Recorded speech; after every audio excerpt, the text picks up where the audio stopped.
À travers cette vidéo, nous allons voir ensemble comment montrer qu'une application f est surjective.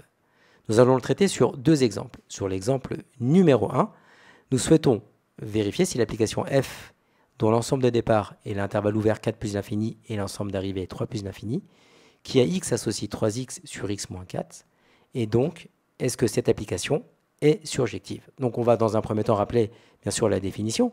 Donc on a une application dont l'ensemble de départ ici est grand E, et l'ensemble d'arrivée est grand F. F est surjective si et seulement si, pour tout y appartenant à grand F, donc l'ensemble d'arrivée, il existe x qui appartient à grand E, donc l'ensemble de départ, tel que f de x est égal à y. Autrement dit, tout élément de grand F possède au moins un antécédent dans grand E par petit f. Donc en fait, ici, dans un premier temps, eh bien, on va, comme c'est pour tout y appartenant à l'ensemble d'arrivée, donc ici, on a soit y qui appartient à l'ensemble ouvert 3 plus l'infini. Existe-t-il un réel x qui appartient à l'ensemble de départ, donc 4 plus l'infini, tel que f de x est égal à y?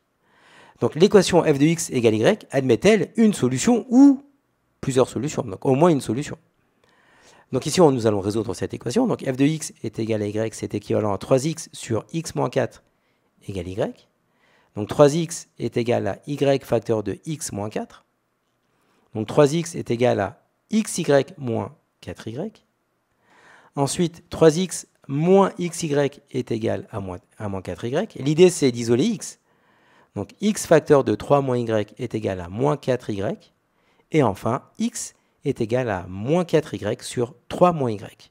Maintenant, la question que nous allons nous poser, c'est lorsque y appartient à l'intervalle 3 plus l'infini, a-t-on bien l'expression moins 4y sur 3 moins y qui, lui, sera strictement plus grand que 4, autrement dit qu'il appartiendra bien à l'ensemble de départ 4 plus l'infini. Donc pour ce faire, il est évident que 12 est strictement plus grand que 0. Donc à partir de cette inégalité, eh bien c'est équivalent, on va rajouter de part et d'autre de l'inégalité moins 4y. Donc ça nous donne moins 4y plus 12, strictement plus grand que moins 4y. On factorise par 4. Donc 4 facteurs de 3 moins y, strictement plus grand que moins 4y. On va pouvoir diviser par 3 moins y, parce qu'on n'oublie pas que y eh bien, appartient à l'intervalle ouvert 3 plus l'infini. Donc ça ne peut pas être nul. Mais en plus de ça, si nous travaillons sur l'intervalle pour y appartenant à 3 plus l'infini, alors 3 moins y, ce sera une quantité qui sera strictement négative. Donc je vais diviser par 3 moins y, et donc ça change bien le sens de notre inégalité. Donc nous retrouvons bien moins 4y sur 3 moins y qui est strictement plus grand que 4. Mais cette expression, c'est tout simplement x. Donc c'est-à-dire que x est bien strictement plus grand que 4. Donc autrement dit, x appartient bien à l'intervalle ouvert 4 plus l'infini.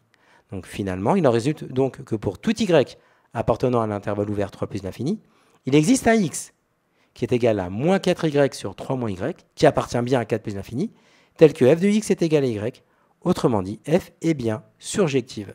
Donc ça, c'était sur la première question. On va traiter une deuxième question dans ce sens.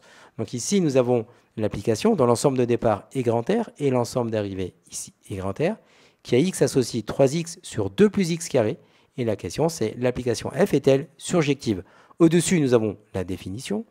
Donc, nous allons démarrer par prendre un élément, pour tous les éléments qui appartiennent à l'ensemble d'arrivée, donc ici, soit y appartenant à R. Existe-t-il un réel x qui appartient à l'ensemble de départ, donc qui appartient à R également, tel que f de x est égal à y?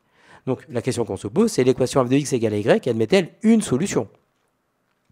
Donc, f de x est égal à y, c'est équivalent à 3x sur 2 plus x carré égale à y. Donc, ensuite, eh bien, on va pouvoir dire que 3x est égal à y facteur de 2 plus x carré. Nous développons. Donc 3x est égal à 2y plus yx carré. Et on passe tout à gauche. Nous obtenons yx carré moins 3x plus 2y est égal à 0. Donc il s'agit d'une équation du second degré dont l'inconnu ici est x. Donc on va appliquer le discriminant. Donc lorsqu'on applique le discriminant, on trouve que delta est égal à 9 moins 8y au carré. Et il va falloir étudier le signe de cette expression. Et on vérifie facilement que delta est négatif si y appartient à cet intervalle. Donc ça veut dire quoi? Ça veut dire que ici, l'équation yx carré moins 3x plus 2y égale à 0 n'admet pas de solution réelle lorsque y appartient à l'intervalle, donc moins l'infini ouvert, donc l'intervalle ouvert moins l'infini moins 3 racine de 2 sur 4, union l'intervalle ouvert, 3 racines de 2 sur 4, plus l'infini ouvert. Ça veut dire quoi? Ça veut dire que cela signifie par exemple que 2 n'admet pas d'antécédent par f, car 2 n'appartient pas à l'intervalle ouvert, 3 racines de 2 sur 4, plus l'infini. Et ça, on va le vérifier. Donc là, on l'a fait de manière... On pourrait s'arrêter ici et de dire, bon, on est sûr et certain que cette application n'est pas surjective, parce qu'en fait, 2 n'admet pas d'antécédent par f. Il n'y a pas d'antécédent. 2 n'admet pas d'antécédent par f. Donc là, on va le faire par calcul. Hein. Donc c'est la même chose. On prend y, qui est égal à 2. Il appartient bien à r. Existe-t-il un réel x qui appartient à r tel que f de x est égal à 2? Donc on va être amené à résoudre cette équation, c'est-à-dire f de x est égal à 2. C'est équivalent à 3x sur 2 plus x carré est égal à 2.